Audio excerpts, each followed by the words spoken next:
अस्सलाम वालेकुम। आज हम चैप्टर नंबर 5 पढ़ेंगे। चैप्टर नंबर 5 जो है वो सेल साइकिल है। सेल साइकिल हम पढ़ेंगे। हमने सेल पढ़ा हुआ है। Cell is the smallest unit of organism और सेल डिवाइड करता है, सेल प्रोड्यूस करते हैं। हमने पढ़ा है कि सेल्स जो हैं वो ऑलरेडी प्रिंसिपल ऑफ सेल क्या है कि that is cell come from cells. एक cell that is all cells come from cells. ठीक है। ये एक बेसिक प्रिंसिपल है जो कि बहुत हमें इम्पॉर्टेंट है, हमें याद रखना है कि ये प्रिंसिपल हमें बताता है कि सारी चीज़ें जो कंटिन्यू कर रही हैं लाइफ में वो एक सेल से कंटिन्यू कर रही हैं और एक सेल दूसरा सेल एक दूसरे को रिप्रोड्यूस कर रहा है, यानी कि एक साइकिल बना हुआ है। एक सेल फॉर्म होता है, फिर वो दूसरे को प्रोड्यूस करता है, दूसरा फॉर्म होता है, फिर वो तीसरे को प्रोड्यूस करता है। इस तरह सेल्स की मल्टीप्लिकेशन हो रही है, सेल्स की डिविजन्स हो रही हैं। तो इस डिवीजन को हम कहते हैं सेल साइकिल। ठीक है। ये आपका बेसिक प्रिंसिपल है जो मैंने आपके थोड़े से शॉर्ट फॉर्म में पॉइंट्स बनाए हुए हैं इसको नोट डाउन करने के लिए, ताकि आप इसको अपनी कॉपी में पॉइंट की तरह नोट डाउन कर लें और इसको मैं आपको एक्सप्लेन भी करती जाती हूँ किस तरह इंपॉर्टेंट है ये सेल साइकिल। मैंने आपको बताया कि बेसिक प्रिंसिपल क्या है। मैंने बताया कि all cells come from cells. ठीक है, that is called cell cycle. एक सेल दूसरे सेल से बनता है तो ये सेल साइकिल बनाता है। अच्छा, सेल साइकिल जो है वो आपके दो फेजेस में इन्वॉल्व करता है। ठीक है, सेल साइकिल आपको पता लग गया कि जी एक सेल फॉर्म हुआ, दूसरे से फॉर्म हुआ, दो बने, फिर ये फर्दर सेल्स जो हैं ये अगेन दो सेल बना रहे हैं। ठीक है, फिर अगेन इसमें से एक सेल जो है फर्दर आगे दो सेल बना रहे हैं। तो ये पूरा साइकिल चलता जाएगा, तो इसको हम कहते हैं सेल साइकिल। ये आपको सेल साइकिल की डेफिनेशन थोड़ा सा एक कॉन्सेप्ट आ गया कि सेल साइकिल क्या चीज़ है। अब हम पढ़ते हैं कि सेल साइकिल के जो टू मेजर फेजेस हैं हमारे सेल्स में, फेजेस हो रहे हैं, रिप्रोड्यूस किस तरह हो रहे हैं, सेल बढ़ कैसे रहे हैं, उनके टू फेजेस है, इंटरफेज और एक है दूसरा है माइटोटिक फेज। माइटोटिक फेज को हम एम फेज भी कहते हैं।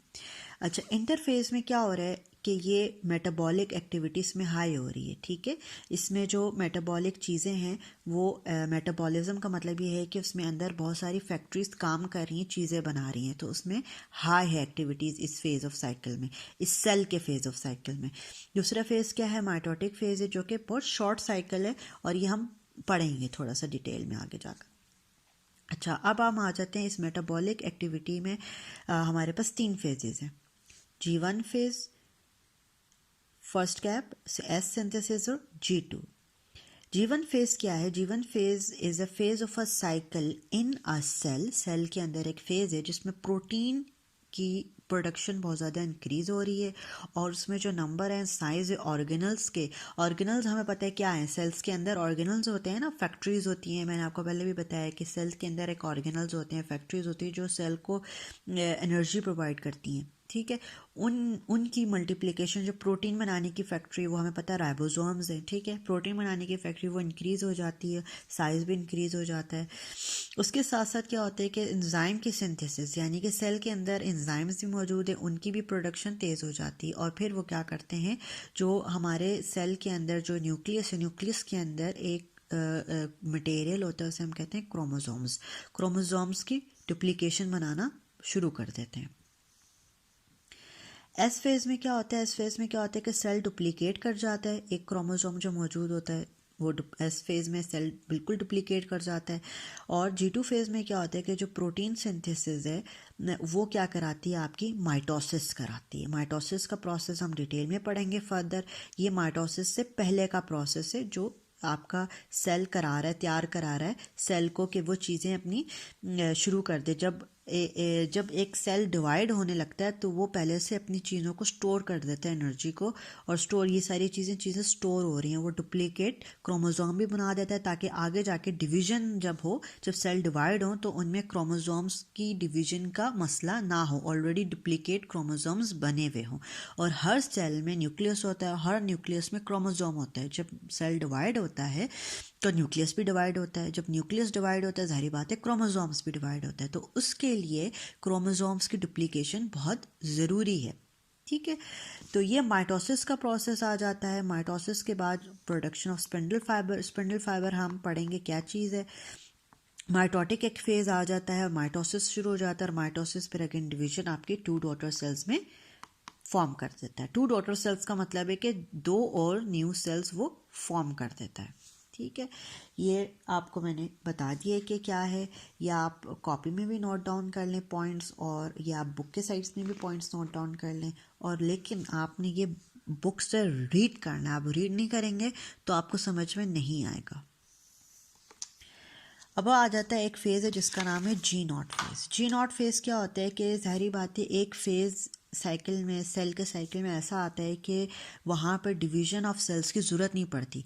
ज़ाहिरी बात है कुछ हमारी बॉडी में ऐसी जगहें हैं जहाँ पे सेल्स डिवाइड हो रहे हैं, जहाँ पे ज़रूरत नहीं है। जहाँ पे ज़रूरत है वहाँ माइटोसिस का प्रोसेस हो रहा है, और जहाँ पे ज़रूरत नहीं है सेल जो है वो जी नॉट फेज़ में आ जाता है। जी नॉट G0 को फेज़ एब्रिविएशन है, और ये क्या कर रहा है, इसमें क्या होता है कि स्टॉप डिवाइडिंग। कुछ सेल्स होते हैं वो हमेशा के लिए स्टॉप हो जाते हैं। फॉर एग्जांपल न्यूरॉन्स हैं, वो हमेशा के लिए स्टॉप हो जाते हैं, वो दोबारा फॉर्म नहीं होते। एक दफ़ा फॉर्म हो जाते हैं वो फर्दर डिवाइड नहीं होते। इसी तरह कुछ ऐसे सेल्स हैं जो सेमी परमानेंटली होते हैं। फॉर एग्जांपल खुदा न खास्ता आपके लिवर डैमेज हो जाता है या आपकी किडनी डैमेज हो जाती है, तो जब दोबारा से अल्लाह मियां ने उसमें पावर रखी होती है, और डैमेज होने के बाद जब आप दवाइयाँ खाते हैं, ठीक होते हैं, उसमें हील होता है पावर, तो वहाँ सेल्स दोबारा प्रोड्यूस होने लग जाते हैं। तो इसका मतलब है वो सेमी परमानेंटली है।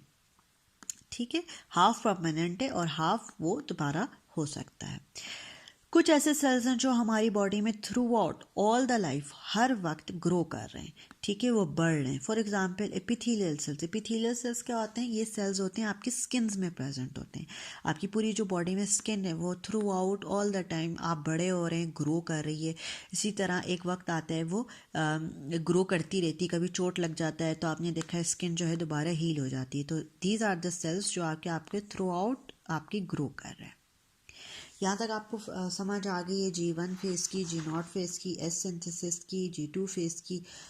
अब हम आ जाते हैं, जो प्रोसेस है मेन वो है माइटोसिस। माइटोसिस का प्रोसेस क्या होता है कि माइटोसिस के प्रोसेस में एक सेल होता है पेरेंट सेल। पेरेंट सेल कहते हैं जो मेन सेल होता है, उससे डिवीजन होती है 2 डॉटर सेल्स की। 2 डॉटर सेल्स का मतलब ये है कि पेरेंट सेल से 2 सेल्स फॉर्म होते हैं। ठीक है, डॉटर सेल्स का मतलब यहाँ ये हरगिज नहीं है कि डॉटर की बात हो रही है या ब्रदर की बात हो रही है, ऐसी कोई गलत कॉन्सेप्ट है।